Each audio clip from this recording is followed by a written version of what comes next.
Assalamualaikum warahmatullahi wabarakatuh. Kembali lagi bersama saya, Salisa Faizatun Nasihah. Kali ini saya akan menjelaskan sedikit tentang Cloud Service dan juga IaaS atau Infrastruktur as a Service. Pertama, saya akan membahas tentang Cloud Service. Cloud Service itu merupakan istilah yang mengacu pada beragam layanan berbasis cloud dan internet. Layanan ini dibuat untuk memberikan akses yang mudah dan juga terjangkau kepada aplikasi dan sumber daya TI tanpa memerlukan infrastruktur maupun perangkat keras internal. Mulai dari memeriksa email dan juga kolaborasi dokumen, ini semua merupakan layanan cloud yang biasa digunakan dalam dunia kerja. Entah pengguna itu sendiri menyadarinya ataupun tidak. Kemudian bagaimana cloud service itu bekerja? Cloud service itu bekerja dengan pengelolaan yang dilakukan oleh vendor komputasi cloud dan layanan. Mereka bertugas menyediakan server dan seluruh sistem lainnya sehingga perusahaan tidak harus menyediakan hosting dan juga perlengkapan lainnya sendiri. Nah, untuk jenis-jenis dari cloud service berdasarkan jangkauan itu terdiri dari 4 jenis. Yang pertama, ada public cloud. Ini merupakan teknologi cloud yang memungkinkan layanannya diakses oleh siapa saja. Di sini itu tersedia versi gratis maupun berbayar. Kemudian yang kedua ada private cloud. Ini biasanya digunakan untuk keperluan internal organisasi maupun perusahaan dengan mengutamakan privasi dan juga kerahasiaan para pengguna. Kemudian community cloud. Ini adalah infrastruktur cloud yang disediakan secara khusus untuk digunakan oleh komunitas yang spesifik dari organisasi-organisasi yang memiliki kepentingan yang sama. Nah, jenis community cloud ini dimiliki, dikelola, dan juga dioperasikan oleh satu atau lebih organisasi dalam komunitas tersebut. Bisa juga oleh pihak ketiga atau kombinasi keduanya. Dan dapat juga berada pada suatu tempat yang sama ataupun berbeda. Kemudian yang keempat, ada hybrid cloud. Ini adalah gabungan dari dua jenis cloud sebelumnya, yaitu berupa public cloud, private cloud, maupun community cloud. Kemudian, apa saja jenis cloud berdasarkan layanan yang tersedia? Jenis cloud berdasarkan layanan ini terbagi menjadi 3. Yang pertama ada SaaS atau Software as a Service. Jenis layanan ini adalah jenis layanan yang paling dikenal luas. Kategori luas ini mencakup berbagai layanan seperti penyimpanan, pencadangan file, email berbasis web, maupun alat manajemen proyek. Nah, contoh pada penyedia layanan ini itu termasuk Dropbox, G Suite, Microsoft Office 365, Slack, dan juga kolaborasi Content Critics. Di setiap aplikasi ini, pengguna dapat mengakses, membagikan, menyimpan, dan juga mengamankan informasi di cloud. Kemudian yang kedua ada Platform as a Service atau PaaS. Ini adalah model layanan cloud yang dikenal sebagai platform sebagai layanan. Di sini berfungsi sebagai lingkungan berbasis web, tempat pengembang dapat membangun aplikasi cloud. Nah, PaaS ini menyediakan database, sistem operasi, dan juga bahasa pemrograman yang dapat digunakan organisasi untuk mengembangkan perangkat lunak berbasis cloud, tanpa harus memelihara elemen yang mendasarinya. Kemudian, yang ketiga itu ada Infrastruktur as a Service atau IaaS. Ini menyediakan infrastruktur yang dibutuhkan oleh banyak penyedia layanan cloud untuk mengelola alat SaaS. Di sini juga berfungsi sebagai kerangka kerja pusat data lengkap, menghilangkan kebutuhan untuk penginstalan di tempat yang intensif sumber daya. Nah, contoh dari IaaS ini adalah Amazon Web Service, Microsoft Azure, dan juga Google Compute Engine. Penyedia layanan ini itu memelihara semua server penyimpanan dan juga perangkat keras jaringan dan mungkin juga menawarkan penyeimbangan beban, firewall aplikasi, dan lainnya.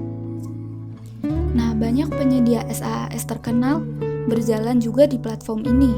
banyak juga vendor IaaS yang juga menawarkan kemampuan pada PaaS. Kemudian kita masuk ke pembahasan yang kedua, yaitu IaaS atau Infrastructure as a Service. Di sini ada dua pengertian IaaS menurut ahli. Yang pertama ada T-Target. T-Target mengatakan bahwa IaaS itu adalah bentuk cloud computing yang menyediakan sumber daya komputasi virtual melalui internet.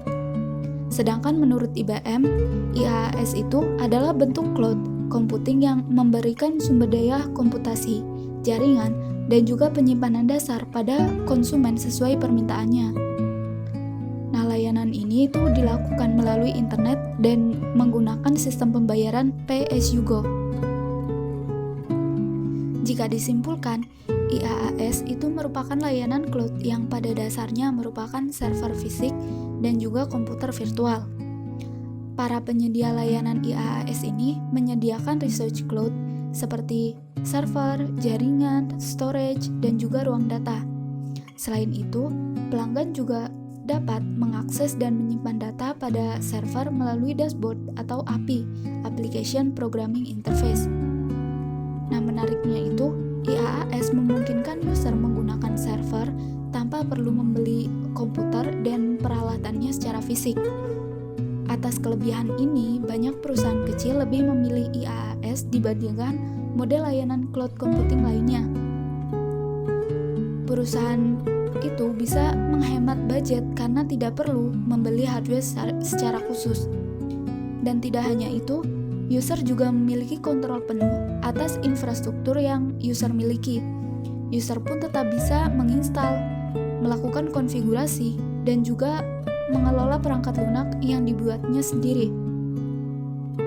Nah, perangkat lunak yang dimaksud antara lain itu sistem operasi, middleware, dan juga aplikasi. Beberapa layanan IaaS yang populer digunakan itu ada DigitalOcean, Amazon Web Service, Google Compute Engine, Microsoft Azure, dan juga Linode. Ada berbagai karakteristik yang membuat IaaS ini mudah dibedakan dari layanan cloud computing lainnya. Karakteristik itu yang pertama, virtual mesin yang sudah terinstall software. Yang kedua, virtual mesin yang sudah terinstall OS seperti Windows, Linux, dan juga Solaris. Dan yang ketiga, spesifikasi virtual mesin sesuai dengan permintaan penyewa cloud. Kemudian yang keempat, memungkinkan untuk menyimpan data di berbagai virtual mesin. Dan yang terakhir, dapat mengupgrade atau mendowngrade virtual mesin sesuai kebutuhan pelanggan. Kemudian fitur-fitur dari IaaS. Nah, IaaS ini memiliki beberapa fitur, yaitu 1. Pilihan virtual mesin yang beragam. Kemudian memiliki pre-OS install maupun kosong. Yang ketiga, ada juga yang telah dilengkapi dengan aplikasi Office untuk menunjang produktivitas user. Yang keempat, dapat melakukan penyimpanan data, storage, dan server pada beberapa lokasi fisik sehingga memudahkan proses download file. Yang kelima, dapat melakukan optimization, yaitu kemampuan untuk meningkatkan atau menurunkan komputasi baik manual maupun otomatis. Yang terakhir, dia itu memiliki alat atau tool untuk memproses banyak data atau memproses aplikasi dan perhitungan yang rumit. Kemudian platform dan arsitektur dari IaaS. Platform dan arsitektur IaaS itu terdiri dari 4 jenis. Yang pertama, ada Physical Data Center. Di sini penyedia IaaS akan mengelola pusat data besar yang berisi mesin fisik yang diperlukan untuk menjalankan berbagai lapisan abstraksi di atasnya dan yang tersedia untuk pengguna akhir melalui web. Di sebagian besar model IaaS ini, pengguna akhir tidak berinteraksi langsung dengan infrastruktur fisik, tetapi disediakan sebagai layanan untuk mereka. Nah, yang kedua ada compute. Di sini IaaS biasanya itu dipahami sebagai sumber daya komputasi tervirtualisasi. Nah, untuk keperluan ini didefinisikan bahwa komputasi IaaS itu sebagai mesin virtual. Penyedia itu mengelola hypervisor dan pengguna akhir kemudian dapat secara terprogram menyediakan instance virtual dengan jumlah komputasi dan memori yang diinginkan. Sebagian besar penyedia menawarkan CPU dan juga GPU untuk berbagai jenis beban kerja.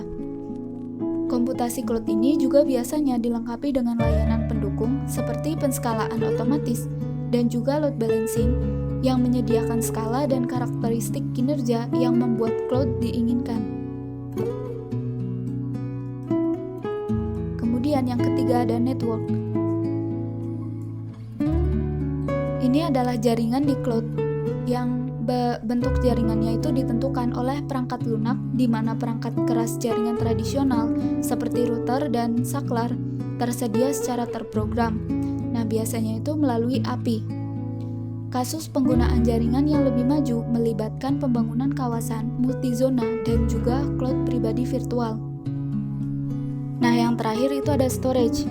Di sini, storage itu terbagi menjadi 3 jenis utama penyimpanan cloud, yaitu ada penyimpanan blok, penyimpanan file, dan juga penyimpanan objek.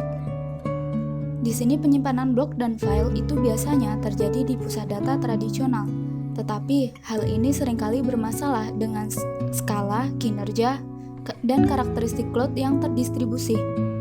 Sedangkan untuk penyimpanan objek itu telah menjadi mode penyimpanan yang paling umum di cloud karena sangat terdistribusi. Memanfaatkan perangkat keras komoditas, data dapat diakses dengan mudah melalui HTTP. Kemudian bagaimana cara IaaS itu sendiri bekerja? Pada bagian ini, IaaS itu bekerja dibagi menjadi 3 bagian. Yang pertama itu ada cloud penyedia layanan. Di sini klien itu memberikan akses ke lingkungan virtual yang juga dapat disebut sebagai infrastruktur yang dilayani melalui internet. Mereka itu memberikan komponen seperti itu untuk membangun platform TI mereka sendiri. Nah, di sini itu cloud bersifat fleksibel karena pengguna dapat mengakses IaaS kapan saja dan dari mana saja. Satu-satunya persyaratan dan permasalahan dari hal ini adalah hanya di koneksi internet. Kemudian perangkat keras, tempat penyimpanan data yang juga dikenal sebagai infrastruktur atau perangkat keras. Ini tuh dibuat andal dan juga aman di tempat penyimpanan data. Ini mencakup banyak penawaran seperti ruang server virtual, koneksi jaringan, bandwidth, alamat IP, dan juga penyeimbang beban. Kemudian yang terakhir itu ada server. Nah, server ini dikelola oleh penyedia cloud dan dikelola sepenuhnya oleh mereka. Server dan jaringan ini tersebar di berbagai pusat data. Pusat data ini diamankan oleh penyedia cloud. Kemudian yang terakhir kita masuk ke kelebihan dan juga kekurangan dari IaaS. Pertama kita masuk ke kelebihan IaaS. Yang pertama itu ada mengurangi biaya modal. Bagi para startup atau perusahaan yang baru berdiri, modal itu selalu menjadi hal yang amat sangat diperhitungkan. Di IaaS ini adalah pilihan yang terbaik karena di sini itu hemat biaya. User itu tidak perlu mengeluarkan biaya tambahan untuk membeli komputer atau peralatan server baru. Kemudian yang kedua itu ada cepat menyesuaikan kondisi. Nah, IaaS ini memungkinkan perusahaan untuk meningkatkan sumber daya secara cepat dalam kondisi tertentu. Sebagai contoh, ada lonjakan permintaan pada aplikasi yang dibuat user saat liburan. Nah, IaaS ini dapat memaksimalkan sumber daya secara cepat. Jika permintaan itu menurun, sumber daya juga akan turut menurun untuk menghemat biaya. Nah, yang ketiga itu ada infrastruktur yang lebih stabil dan juga bisa diandalkan. Di sini itu dari segi stabilitas infrastruktur, user tidak perlu melakukan maintenance, upgrade software dan juga hardware, atau menyelesaikan masalah peralatan. penyedia layanan IaaS itu akan memastikan bahwa infrastruktur dari pelanggan itu dapat diandalkan dan memenuhi Service Level Agreement atau SLA. Kemudian kita masuk ke kekurangan IaaS. Yang pertama itu membutuhkan pelatihan internal. Nah, di IaaS ini, model cloud computing memungkinkan perusahaan mengelola sistem operasi, keamanan, aplikasi, dan juga database sendiri. Oleh karena itu, dibutuhkan pelatihan internal untuk memastikan perusahaan dapat mengelola infrastruktur secara efektif. Yang kedua itu dari sisi keamanan. Meskipun infrastruktur dikelola penuh oleh perusahaan, IaaS itu tetap saja rentan terhadap masalah keamanan. Ancaman keamanan ini dapat bersumber dari host atau virtual mesin lainnya. Kemudian yang ketiga itu sistem lama yang beroperasi di cloud. Dikutip dari BMC, pengguna itu tetap bisa mengoperasikan sistem lama di cloud. Namun sistem ini, infrastrukturnya itu bisa saja tidak mendukung kontrol khusus untuk mengamankan aplikasi lama. Jadi, pengguna itu perlu mengupgrade aplikasi tersebut terlebih dahulu sebelum memasukkannya ke dalam cloud.